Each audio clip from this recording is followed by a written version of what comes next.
to the VA Voices, a periodic news and information show brought to you by VA Central Western Massachusetts Healthcare System.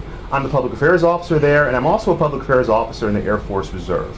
My guests today are Dr. Robert Cross and Ms. Brenda Wolf. They both work in the Compensation and Pension Department at VA Central Western Massachusetts Healthcare System. Welcome. Thank you. Excellent. Well, I want to start with you, Brenda. I wanted to know a little bit about how you came to work at the VA and maybe a little bit about your job as well. Well, I was working in a community nursing home, and one of the VA children of one of the mothers I took care of said I needed to go to the VA for a job, so she helped me fill out an application. And was that how long ago was that? 13 years ago. 13 years ago. Excellent. Okay, so and what specifically is your job now? I know you maybe had several roles, but what's your job now? I am the compensation and pension coordinator, kind of like the middleman in a claims request. So the middleman between, or woman, between the veteran and the VA Regional and office. Processing, and Yes. the VA regional office, I see, in processing that veteran's claim. And the claim could be for voc rehab, for some sort of care from the VA, as well as pension. Is that the case? No, we don't provide care. Okay, so you specifically are looking at veterans and determining pension and Yeah, service compensation. connection. Compensation, Service right. connection. I see. And so I understand that you work very closely with Dr. Cross here. Now, how long has this been? About 9 years. 9 years. Well, I think that qualifies for marriage in certain states. I'm joking. So, Dr. Cross, I have to know, your job, I imagine it's similar to Brenda's, but can you talk to us a little bit about that? Sure. I actually grew up in Western Massachusetts, about 30 miles from the Leeds Hospital. Wow. A little town called Buckland. Does it still exist? It still exists. Okay. And when I left there, Route 91 was not built. Wow. I've been all around different places, and I was offered a job in 2009, initially to do employee health at the VA, a half-time job. And within about 3 months, they said, "Oh, we would like you also to do compensation and pension." I said, "What's that?" I'd never heard of it before. Well, I've been doing compensation and pension since then. You can think of it as forensic medicine, in a sense, of examining people, looking at their records, and determining, in fact, they have what they claim they have, so they can receive compensation potentially for that condition.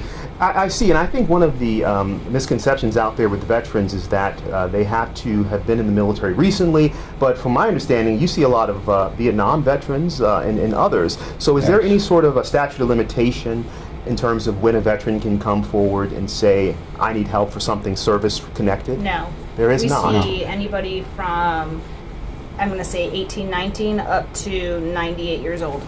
Wow, for the first time coming Some of from them. VA Some of them, healthcare. yes. Okay, and in your area of responsibility, where would that be? Is it as large as the VA Central Western Massachusetts Healthcare System is, which is 8 sites of care?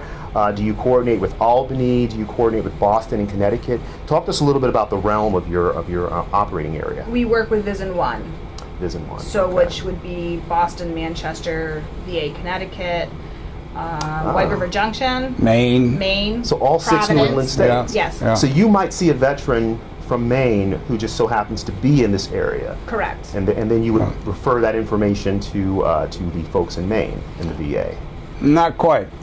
We get requests from an organization called the VBA, the Veterans Benefits Administration. I see. And it may come from, at this point in time, anywhere in the nation. We might get a claim from Boston. We might get one like I did yesterday from Hawaii.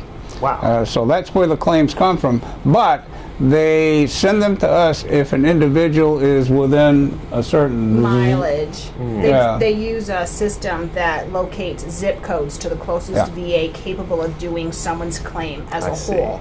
I see. And so, Dr. Cross, that's where you would come in and you'd see the person and you would determine from, I suppose, an examination whether or not, or is that not the case? Well, I see Brenda shaking no. That is part of it. That is part of it. But in addition, we have access to medical records and information that a veteran putting in a claim will have sent in, and it will have been scanned in to this beautiful system called VBMS, Veterans Benefits Management System. So I can find out information about a veteran going back well over 50 years. I may not be able to read it, but I can go back that far. Is this scanned, and is this through NARA, the National Archive Administration, or Evidence Intake Center. Evidence Intake Center? And what organization would that be under? Just out of curiosity. I think it's still part of VBA. I think it's part of VBA. Yeah, Veterans Benefits Administration. He doesn't. I just want to make one thing clear that when we do our exams, it's not our examiners that determine the service connection. They're the piece where I called us the middleman, or, as you refer to, middle woman. So, what happens is they do the additional information that may be questioning the regional office to make that determination. It's actually a rating board at the regional office level. So they'll make sure that your DD 214 says indeed you were where you said you were, and then they will look at what we have sent in for information, and they have special raters who look at our reports and say, well, based on this, this, and this, the person gets X percentage or no percentage, depending on what it comes out. And thus the forensics reference you made earlier. Along with the other documentation that has been obtained or submitted from the veteran or parties helping the veteran. It's just not our report. It's a huge amount of work. Absolutely. So there's just multiple layers to ensure that the person is rated correctly, I imagine. Yes. And so just, I understand that you said you see veterans from 19 to 90. In recent years, we have a lot of veterans coming back from OEF, OIF.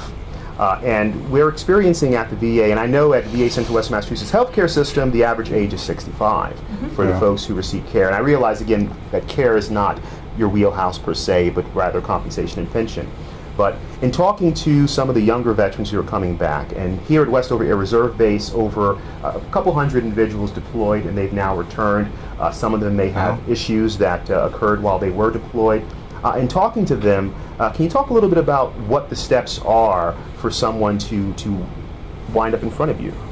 Well, to start, you have to have some type of a condition, whether it be an injury to some type of like internal illness, like diabetes or something. And what you would want to do is complete the VA form 21-526-EZ. That's the main application to get You could in. Google that. Can you say that one more time? Yes, you can Google the form. It is VA form 21-526-EZ.